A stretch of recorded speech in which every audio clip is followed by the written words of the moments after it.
Je m'appelle Louise Kia. J'ai 34 ans, je suis analyste de système et je vis à Durham, en Caroline du Nord. Pas d'enfant, jamais marié, un emploi stable, un modeste appartement et une voiture payée. Sur le papier, ça ressemble à la paix. Mais dans ma famille, la paix n'est qu'un autre mot pour dire disponibilité. Pour eux, je suis celle sur qui on peut compter, le portefeuille de secours dans lequel ils peuvent puiser dès que la vie devient compliquée. Tout a commencé 2 mois avant Noël. Je sirotais un café entre 2 appels Zoom quand mon téléphone a vibré. Un SMS de ma sœur aînée, Denise. Pas de « bonjour ». Pas de « comment vas-tu ». Juste, couvre la résidence universitaire de mon fils, son ordinateur portable, son forfait repas. 15 000 $. J'en ai besoin avant la fin décembre. J'ai vraiment éclaté de rire. Puis j'ai réalisé qu'elle était sérieuse. Denise a toujours cru que la responsabilité est quelque chose que les autres font pour elle. Elle est tombée enceinte à 20 ans, a épousé un type qui a disparu à 22 ans, et pendant la décennie suivante, elle a flotté entre des projets et des petits boulots qui ne rapportaient jamais assez pour payer les factures. Nos parents, surtout papa, n'ont cessé de la renflouer.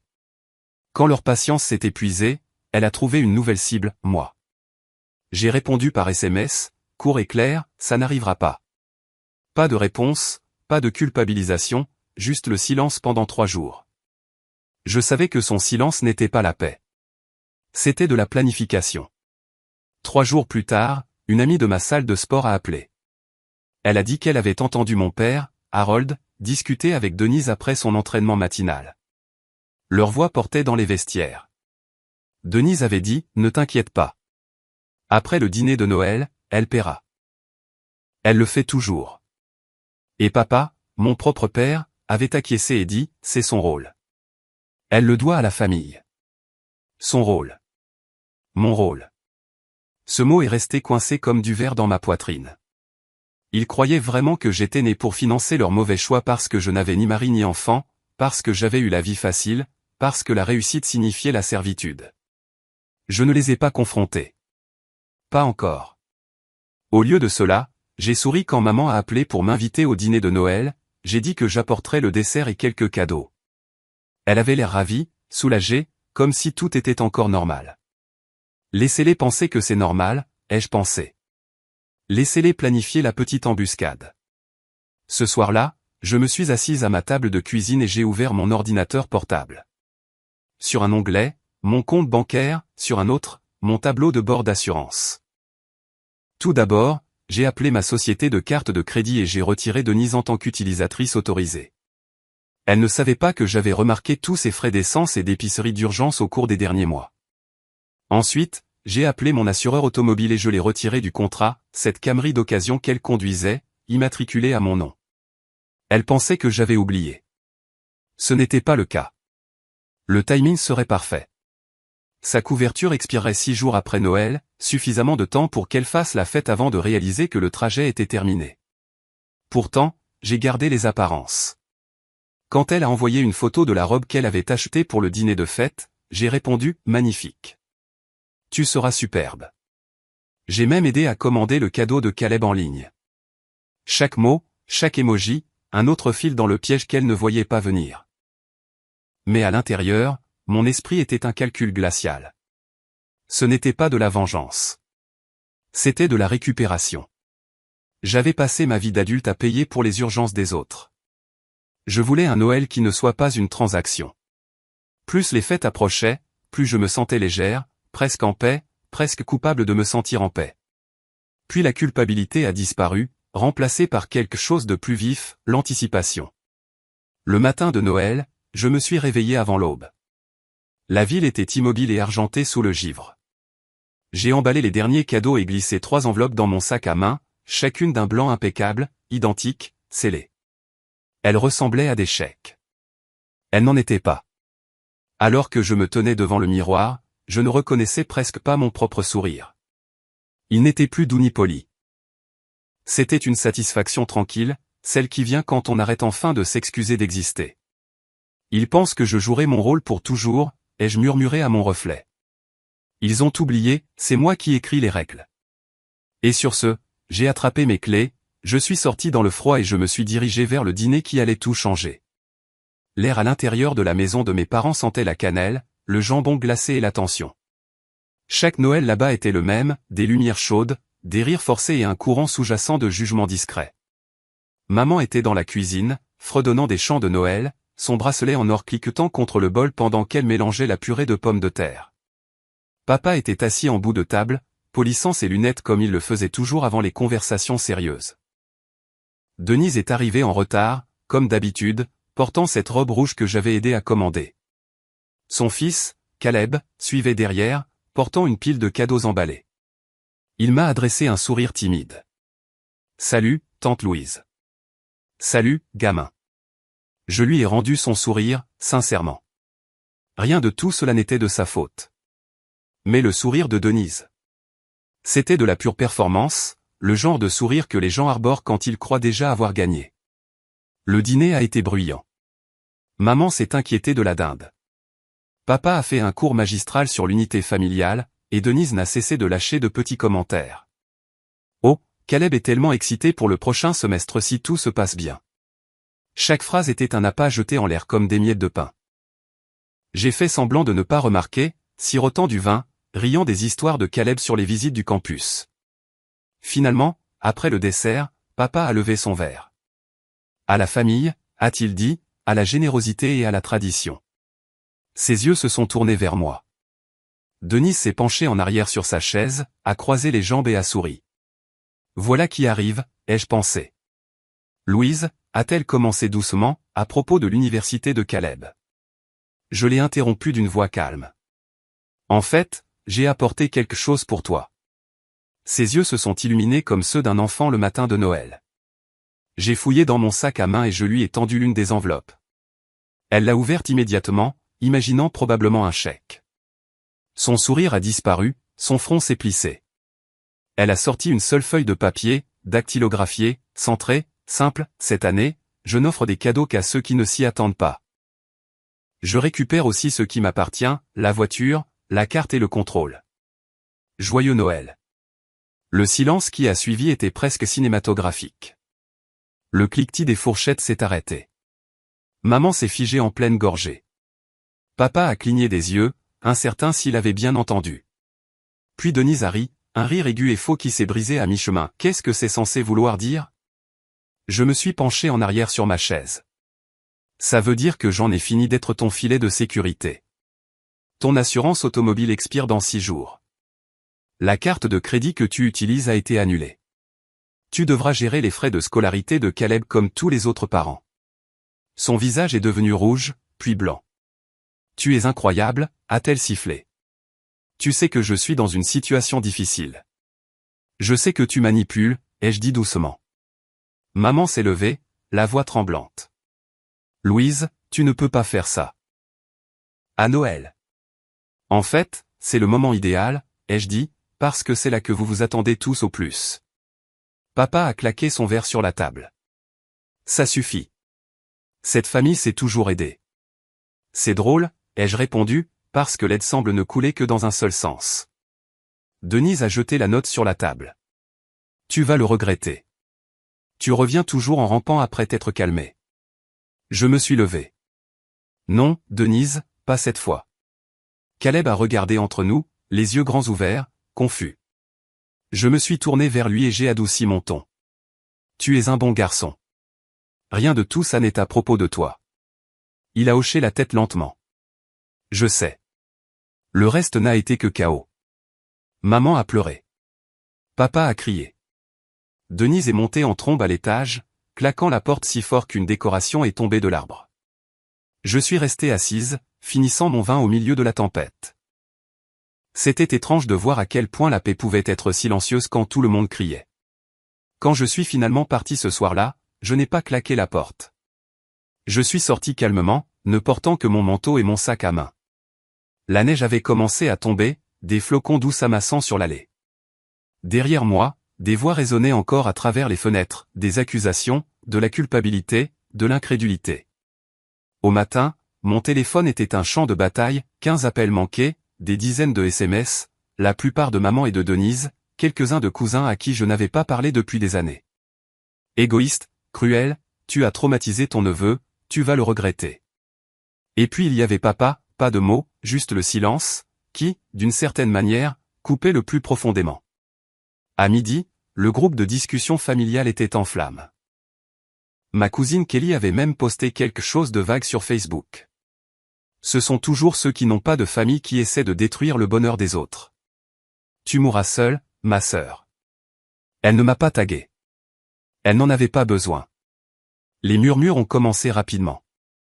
À l'épicerie, Madame June, la femme qui connaît ma mère depuis toujours, s'est penchée et a dit « Tu vas bien, ma chérie ?» Après ce qui s'est passé avec cet homme marié au travail? J'ai cligné des yeux. Quel homme marié? Elle a juste souri maladroitement et s'est enfuie. Au moment où j'ai atteint ma voiture, j'ai réalisé toute l'étendue de la chose. Ils n'étaient pas seulement en colère. Ils étaient en train de réécrire ma réputation. Ma famille avait décidé que si elle ne pouvait pas me contrôler avec la culpabilité, elle me détruirait avec des rumeurs. Et pourtant, alors que j'étais assise là, sur le parking, à regarder la neige s'accumuler sur le pare-brise, je n'ai pas pleuré. Je me suis juste murmuré, laissez-les parler.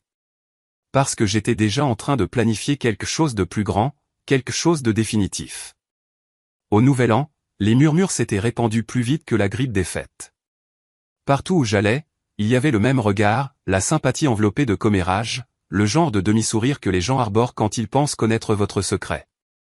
Apparemment, j'avais couché avec un collègue marié. Apparemment, j'avais eu une dépression nerveuse. Apparemment, j'étais instable et jalouse de la famille de ma sœur. Chaque rumeur me disait une chose, ma famille était derrière tout ça. Personne d'autre ne connaissait suffisamment de détails pour les déformer aussi parfaitement.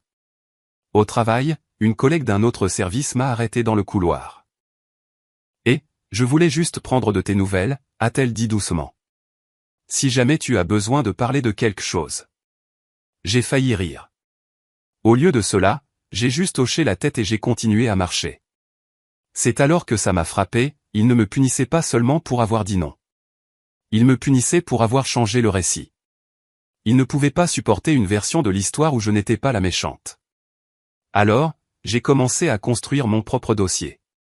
J'ai ouvert mon ordinateur portable un soir, j'ai versé un verre de vin et j'ai créé une feuille de calcul intitulée « Preuve de générosité », chaque prêt que j'avais jamais accordé à Denise, chaque dépense que j'avais couverte pour nos parents, paiements hypothécaires, factures d'épicerie, frais médicaux, chaque aide temporaire qui n'avait jamais été rendue.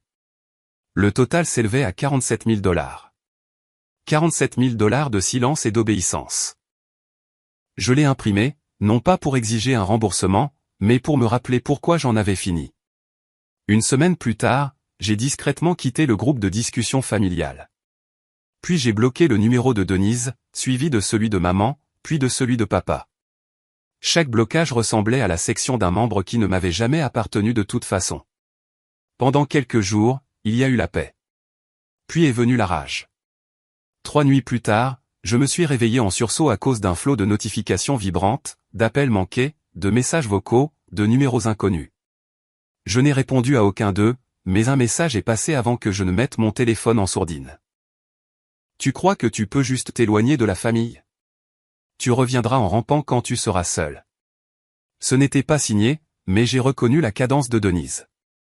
C'est à ce moment-là que j'ai décidé, vraiment décidé, que j'en avais fini, pas temporairement, pas jusqu'à ce qu'il s'excuse. Fini. Point final. Le lendemain matin, je suis allé au bureau des RH de mon entreprise. Il y avait un poste vacant à la succursale de Seattle depuis des mois, même poste, salaire plus élevé. Je l'avais ignoré auparavant. Cette fois, j'ai postulé. Un transfert signifiait la distance, tout un continent. À la fin de la semaine, j'ai eu une réunion avec ma superviseure, Jenna, qui était devenue l'une des rares personnes en qui j'avais confiance. Quand je lui ai dit la vérité sur la manipulation de ma famille, la campagne de diffamation, les rumeurs, elle a écouté sans interrompre. Puis elle a dit quelque chose qui est resté avec moi, les gens qui ont besoin de détruire votre réputation sont juste fous que vous en ayez construit une sans eux. Ce soir-là, j'ai emballé mon premier carton. Je n'ai rien dit à personne, pas même à mes amis les plus proches. Si ma famille voulait me suivre à la trace, elle n'aurait rien à suivre d'autre que le silence. J'ai passé des appels, discrets, méthodiques, à mon propriétaire au sujet de la résiliation anticipée, au déménageur au sujet des options de stockage, à ma banque au sujet d'un nouveau compte, distinct de tous les noms conjoints qu'ils auraient pu toucher autrefois. J'ai même supprimé mon adresse de réexpédition de tous les documents accessibles à la famille. S'ils voulaient envoyer du courrier haineux, ils devraient deviner sur quelle côte je me trouvais. Pendant 2 semaines, tout a été calme, trop calme, jusqu'à ce que quelqu'un divulgue mon plan. Cela a commencé par un coup à ma porte, doux, familier.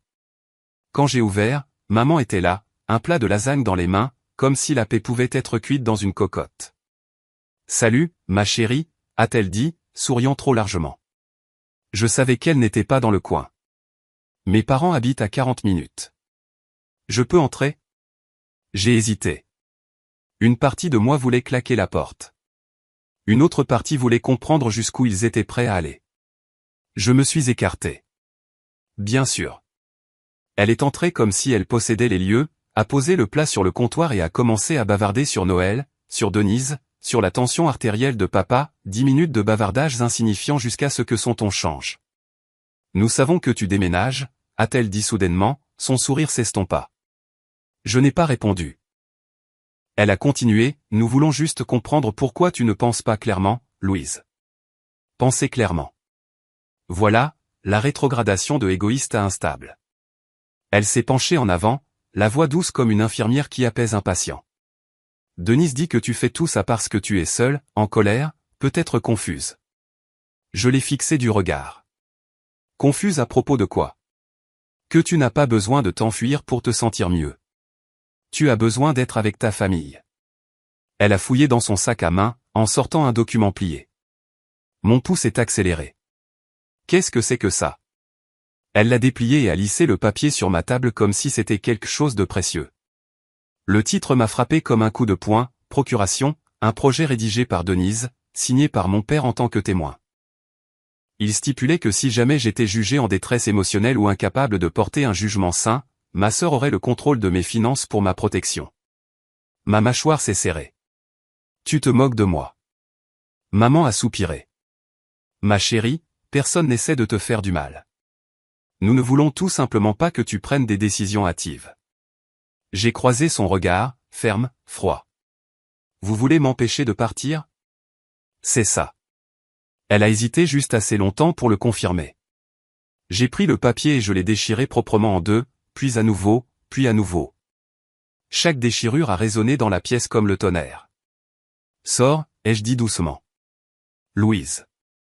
Sors. Son visage s'est décomposé. Pour une fois, elle n'a pas protesté. Elle a juste pris son sac à main et est partie, murmurant « Tu vas le regretter » en sortant. Quand la porte s'est refermée, je suis resté là, tremblant, partagé entre la fureur et l'incrédulité. Je m'attendais à des chantages affectifs, des commérages, voire de la colère, mais ça un contrôle légal. Il ne voulait plus seulement mon argent. Il me voulait, moi. Et ce soir-là, en fixant les papiers déchirés dans la poubelle, j'ai fait mon choix. S'il voulait le contrôle, il devrait me poursuivre à travers la carte pour l'obtenir. Cette nuit-là, le sommeil ne venait pas. J'étais allongé dans mon lit à fixer le plafond, mon cœur battant si fort qu'il couvrait le bruit de l'horloge.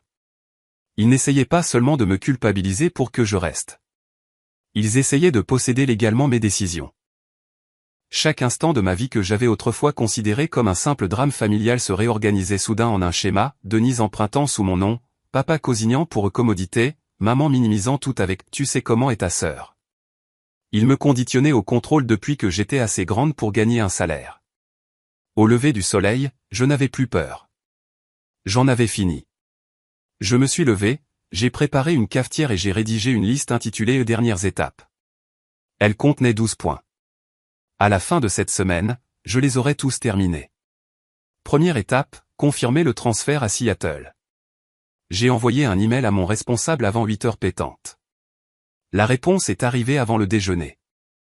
Approuvé. Ils ont même proposé de couvrir les frais de déménagement. Deuxième étape, rompre le bail. J'ai appelé mon propriétaire, payé la pénalité de 3 mois à l'avance et signé une libération anticipée. Troisième étape, expédier la voiture. J'ai organisé le transport à travers le pays. La Camry empruntée de Denise ne roulerait plus jamais dans l'allée de mes parents. Quatrième étape, le silence. Je n'ai rien dit à personne ni à mes collègues, ni à mes amis, pas même à Jenna, la seule personne qui connaissait un morceau de la vérité. Si ma famille voulait me poursuivre, elle poursuivrait des ombres. 2 nuits plus tard, alors que j'emballais des cartons, j'ai vu des phares balayer le mur de mon salon, trop lentement, trop délibérément. Ils se sont attardés sur le parking avant de repartir. Je me suis dit que j'imaginais des choses jusqu'à ce que cela se reproduise. Le lendemain matin, la réceptionniste de mon immeuble a appelé. Mademoiselle Kia, il y avait un homme ici qui vous cherchait hier soir. Il a dit que c'était votre frère. Ma poitrine s'est serrée. Je n'ai pas de frère. Il a insisté, a essayé de s'inscrire sous votre nom. Nous ne l'avons pas laissé entrer. Cela a décidé de tout. À midi, j'étais assise dans le bureau d'un avocat du centre-ville pour déposer une demande d'ordonnance restrictive temporaire. Cela ne tiendra peut-être pas, a déclaré mon avocat, mais cela mettrait quelque chose sur le registre. Cette nuit-là, j'ai verrouillé la porte à double tour, débranché ma ligne fixe et me suis endormi en serrant mon téléphone contre moi. Chaque bruit à l'extérieur ressemblait à des pas. 2 jours plus tard, on a de nouveau frappé. Cette fois, c'était Jenna qui tenait 2 gobelets de café. On dirait que tu n'as pas dormi, a-t-elle dit. Je n'ai pas dormi. Je lui ai tout raconté, le faux document, le faux frère, la voiture dehors. Ses yeux se sont écarquillés. Louise, ce n'est plus seulement un drame familial. C'est du harcèlement. Je sais. Elle s'est penchée en avant, la voix ferme. Alors arrête de réagir et finis de t'échapper. Réserve ton vol. N'attends pas les déménageurs. Pars. Pour la première fois depuis des semaines, quelqu'un a dit exactement ce que j'avais besoin d'entendre. Cette nuit-là, j'ai acheté un billet aller simple pour Seattle, 3 jours plus tôt que ce que j'avais dit à qui que ce soit. Les déménageurs finiraient d'emballer sans moi. Ce qui était laissé derrière, ils pouvaient le garder. Avant de me coucher, j'ai ouvert un dernier email à mon avocat. J'ai joint des photos de la procuration déchirée, de la signature de mon père et du registre des visiteurs de mon immeuble. Puis j'ai écrit une seule phrase, si quelque chose m'arrive avant mon départ, ils en sont responsables. J'ai cliqué sur envoyer et je me suis enfin laissé pleurer, pas les pleurs discrets et polis, les vrais pleurs qui vous laissent la gorge rauque. Parce que sous la peur, il y avait du chagrin pour la version de moi qui croyait encore que la famille signifiait la sécurité. Quand le matin est venu, le monde semblait étrangement ordinaire. J'ai remis mes clés au déménageur, j'ai jeté un dernier coup d'œil à l'appartement et je suis parti. Au moment où l'avion a décollé, Durham n'était plus qu'une tache de lumière hivernale derrière moi. 6 heures plus tard, les nuages se sont dissipés au-dessus de Seattle. Ciel gris, bruine légère, une ville que je n'avais jamais vue auparavant. Pour la première fois depuis des années, je me sentais anonyme et vivante. Alors que les roues touchaient le sol, mon téléphone a vibré sans arrêt 48 nouveaux messages. Je n'en ai lu aucun ni de maman, ni de Denise, ni de papa. J'ai éteint le téléphone, je me suis adossé au siège et j'ai chuchoté, on ne peut pas piéger ce qui est déjà libre. Je pensais que c'était fini, mais le passé, j'allais vite l'apprendre, a une façon de faire suivre son courrier. La première semaine à Seattle était irréelle, ciel gris, air froid, l'odeur de la pluie sur le béton. C'était tout ce que Durham n'était pas. Pour la première fois depuis des années, je me suis réveillé dans le silence, pas de téléphone qui vibre, pas de message culpabilisant demandant juste un petit coup de main, juste moi, mon café et le bruit de la ville qui se réveille à l'extérieur de ma fenêtre. J'ai trouvé un appartement d'une chambre à coucher à la limite de Capitol Hill, calme, petit, parfait. J'ai travaillé à distance en attendant de commencer au nouveau bureau, j'ai déballé mes cartons lentement et j'ai laissé le vide ressembler à la paix. Les premières nuits, j'ai mieux dormi que je ne l'avais fait depuis des mois jusqu'à ce que la lettre arrive. Elle est arrivée un mercredi, réexpédiée de mon ancienne adresse à Durham. Pas de nom d'expéditeur, juste mon nom tapé proprement à l'encre noire. J'ai pensé que c'était du courrier indésirable, mais à l'intérieur se trouvait une seule feuille de papier avec une seule ligne imprimée, Seattle ne réparera pas ce qui ne va pas chez toi. Tu reviendras. Tu le fais toujours. Pas de signature, mais il n'en fallait pas. Le rythme des mots, le ton, c'était Denise. Je suis resté assise là pendant longtemps à la regarder sous la lumière de la cuisine. L'écriture, ou plutôt la police, était froide, mécanique. Elle me donnait la chair de poule. J'ai déchiré la lettre en 2, je l'ai jetée, puis je l'ai ressortie 1 heure plus tard. Une partie de moi voulait l'encadrer, un rappel de ce à quoi j'avais échappé. Une partie de moi voulait la brûler. Au lieu de cela, je l'ai plié et glissé dans un dossier intitulé Épreuve, car s'il voulait une guerre, je garderais des traces cette fois. Au cours des jours suivants, je n'ai pas pu me débarrasser du sentiment d'être observé. Chaque fois que je quittais l'appartement, je me surprenais à scruter les voitures garées, à vérifier les serrures, à écouter les pas derrière moi. Peut-être était-ce de la paranoïa. Peut-être pas. Alors, j'ai acheté une petite caméra de sécurité pour ma porte d'entrée. Chaque soir avant de me coucher, je vérifiais le flux, couloir vide, rue silencieuse. Pourtant, je ne pouvais pas me détendre. Puis il y a eu l'appel des RH. Mon estomac s'est noué quand j'ai vu l'identification de l'appelant. « Bonjour, Louise », a dit la femme doucement. « Nous avons reçu un rapport anonyme concernant vos papiers de transfert. » Anonyme, ai-je répété. Oui. Il affirme que vous avez quitté votre ancienne succursale après une relation inappropriée avec un responsable marié. Il dit également que vous avez créé un environnement de travail hostile après avoir été confronté. Pendant un moment, je n'ai pas pu parler. C'était la même rumeur qui avait commencé chez moi, juste reconditionnée, recyclée, envoyée à travers le pays comme des bagages dont je ne voulais pas. Avez-vous des preuves de cela, ai-je demandé. Aucune, mais nous sommes tenus de réexaminer. J'ai passé les 2 semaines suivantes à assister à des entretiens avec les RH, à fournir des relevés de performance propres, des emails, même des captures d'écran de mon avis de démission. Chaque soir, je rentrais à la maison épuisé, les nerfs à vif. J'avais l'impression que les murs se refermaient à nouveau, un fantôme de ma famille essayant d'étouffer mon nouveau départ. Finalement, les RH m'ont innocenté.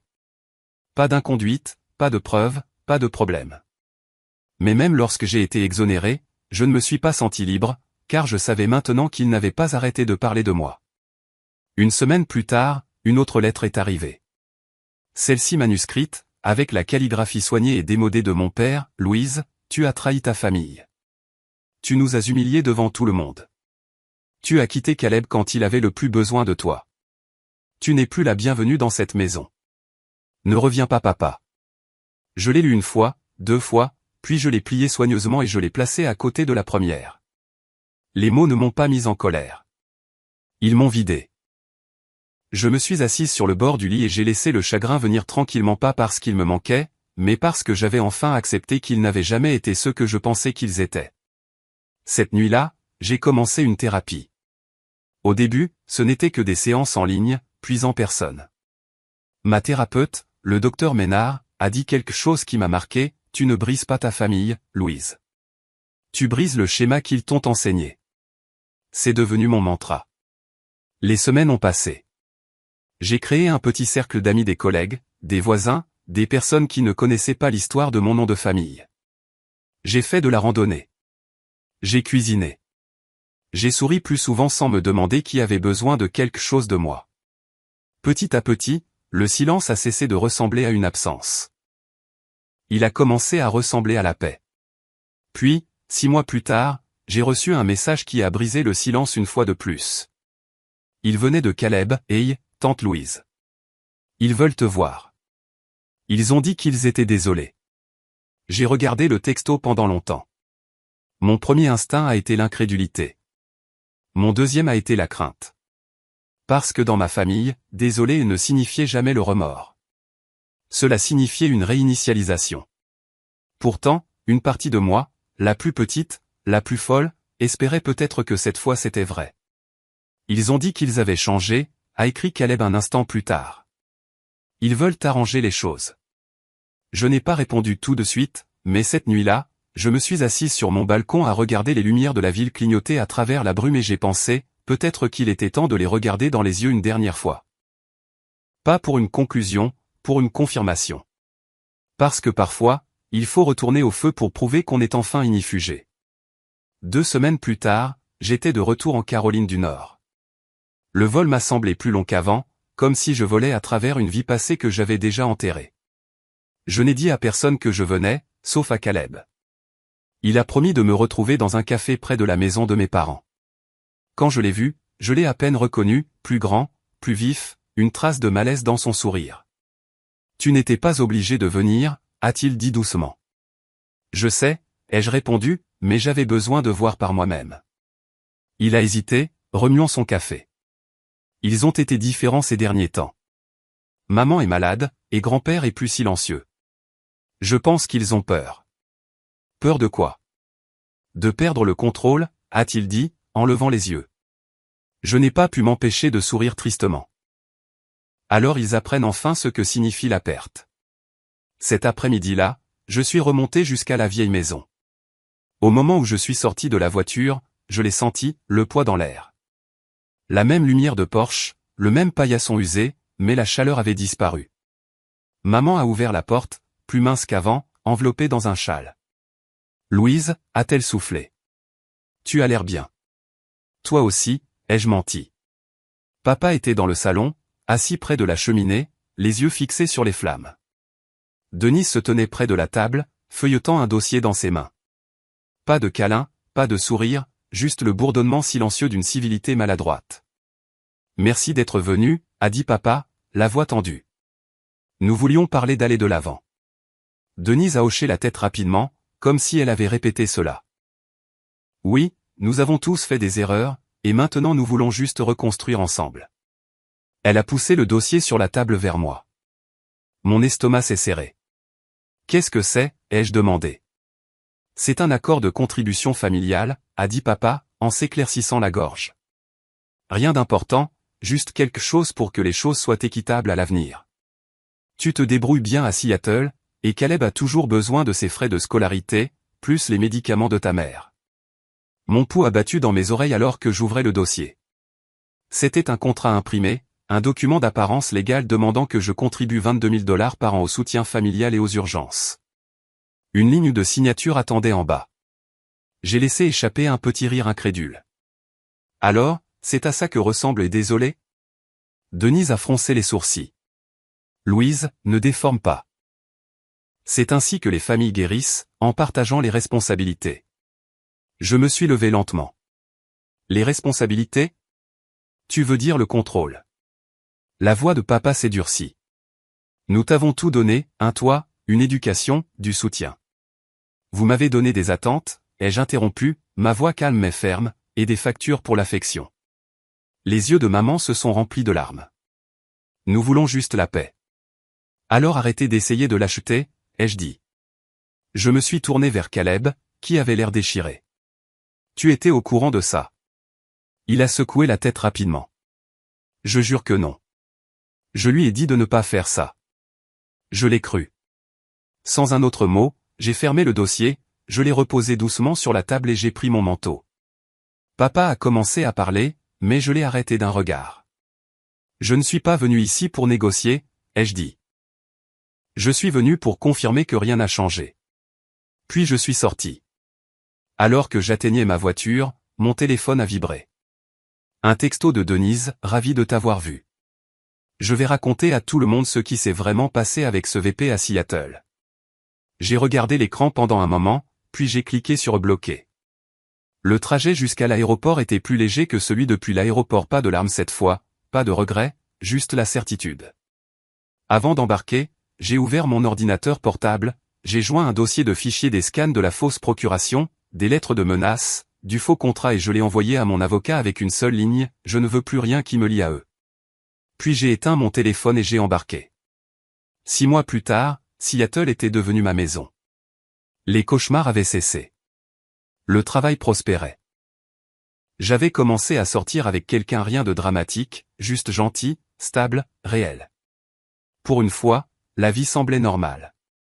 Puis, un matin, un email est apparu de Caleb, Tante Louise, je sais que tu as dit de ne pas te contacter, mais je voulais que tu saches que les choses ont changé. Maman a été malade, et elle m'a dit la vérité sur tout. Elle a dit que tu étais la plus forte. C'est pour ça qu'on t'a utilisé. Elle a dit qu'elle était désolée.